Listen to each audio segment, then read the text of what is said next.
Hey guys, what's up? It's Jules here for What Culture Wrestling, and I want to talk to you today about gimmicks. Now, gimmicks are pretty essential to the wrestling industry, and even here at What Culture Towers, we've got a fair few of our own. It's why Simon Miller has his head slap thing, and it's why I've got my giraffe head, having a giraffe, and it's why Adam Cleary's got the gimmick of being monumentally shit. And when it comes to gimmick matches, there have been absolutely tons. I mean, you've had the ladder matches, casket matches, Hell in a Cell, Punjabi Prison, things with tables. But as you might expect, with such a smorgasbord of SmackDowns, there have been a fair few match gimmicks that have only appeared just the one time. So let's take a look at our favourite one and dones outside of your mum. There's my one per list as we explore the crazy world of gimmick match types. With this in mind, I'm Jules for WhatCulture.com, and these are 10 match gimmicks that only ever happened once. Number 10, House of Horrors. Bray Wyatt's House of Horrors.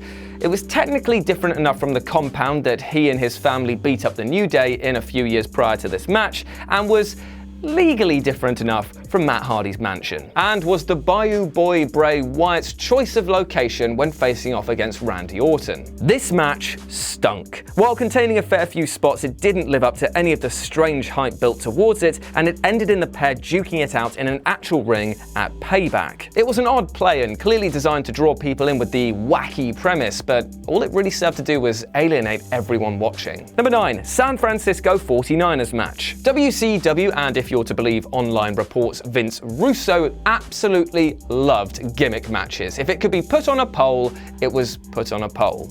And in this case, 4 things were put on a poll, but not the items that you might expect, because in this match, the San Francisco 49ers match that occurred in October 2000 on Monday Nitro, was a bit weird because the items in the boxes that you had to get down, one of them contained the WCW Heavyweight Championship, then there was a blow-up sex doll, a signed picture of Razor Ramon, or Scott Hall as he was going by then, and a baseball glove.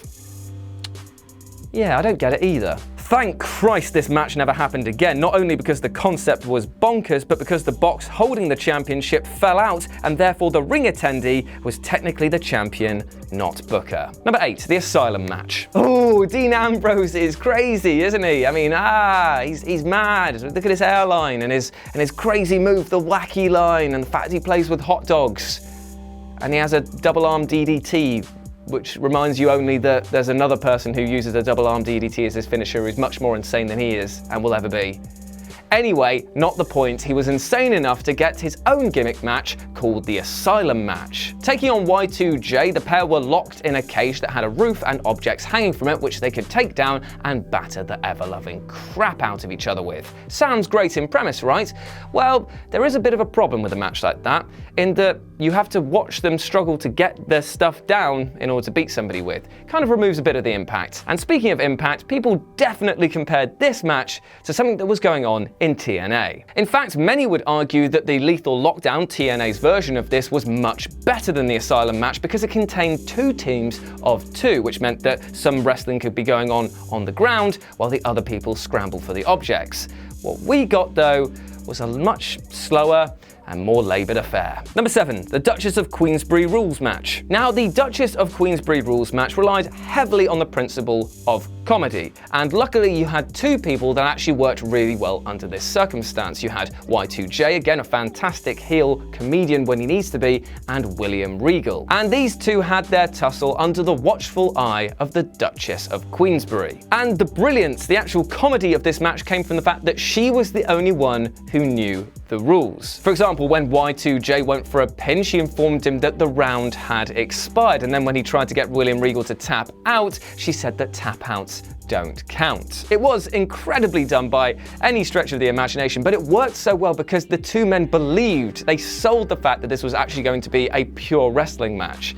It was silly in all the right ways, and unlike many other ones on this list, I actually kind of liked it. Number 6, the Fishmarket street fight. The word street fight has been abused by wrestling. Just see, for example, Greenwich street fight, Philadelphia street fight, and so on. But TNA went one better at Destination X 2008 when they came up with the Fishmarket street fight. And it wasn't called that because of the location in which it took place, but because of the amount of fishing gear and fish that were present at ringside. I have to admit, as dumb as this premise was, it did lead to one of the funniest moments I've ever seen in wrestling, in which Curryman managed to hook Bubba Ray Dudley with a fishing hook in his lip as he tried to snap for a piece of cod. It's a sentence that I only get to say once in my entire wrestling professional career. I'm glad it was here.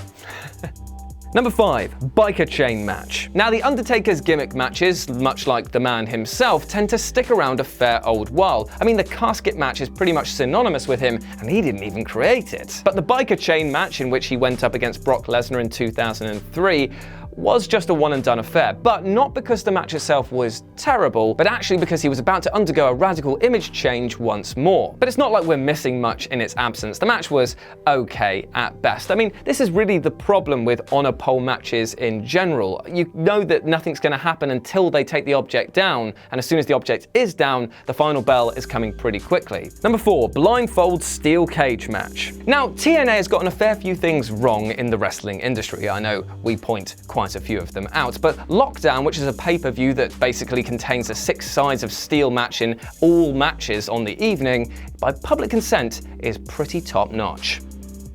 However, Chris Harris versus James Storm was absolutely terrible.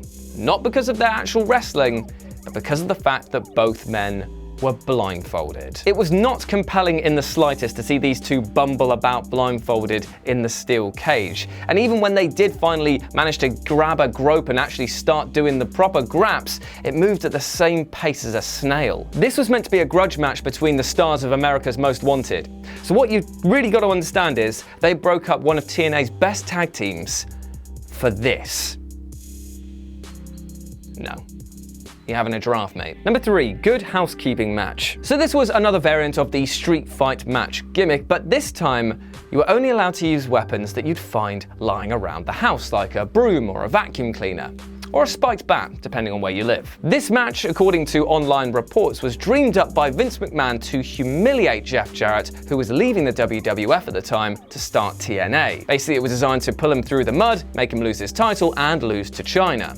But it was actually a pretty entertaining match. And one of the funniest things happened in the match, in which Jeff hits his opponent with the IC title and then is informed that this doesn't count because you don't find it around your house. Brilliant stuff. Number 2, Junkyard Invitational. Ooh, this was a bit of a disaster, wasn't it? So back in the day in 1999 at Bash in the Beach, WCW wanted to prove that they could do hardcore wrestling as well. So came up with the Junkyard Invitational, in which a load of cruiserweights and lower to mid-card wrestlers all got together inside a real junkyard to have a match.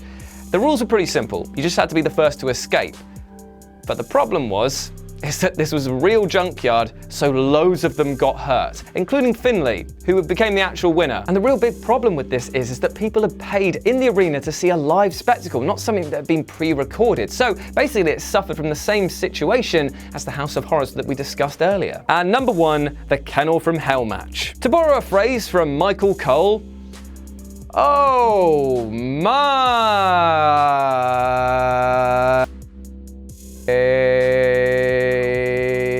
This match saw Al Snow clash with the Big Boss Man, and it was pretty terrible. For those of you not in the know, the match took place inside a steel cage, which was inside a Hell in a Cell. But between the no man's land of the cage and cage, it was filled with attack dogs. Sounds great on paper though, right, doesn't it? Sounds really good. Problem is, pets don't act. So what they got instead of the snarling Cerberus trying to take down and bite people as they left, was just a load of dogs yapping, whining, and, well, pooping. In fact, the quality of the actual match was the same as what the dogs were producing. Al Snow and the Big Boss Man could have gone on to do 5-star matches for the entire run of their careers, and still this would be the match that people would talk about. It was that dire. Anyway, those have been the gimmick matches that only got one shot, so let me know down below if you have any more that you'd like to share with the class. As always, I've been Jules, you've been awesome, and I'll see you soon. Bye!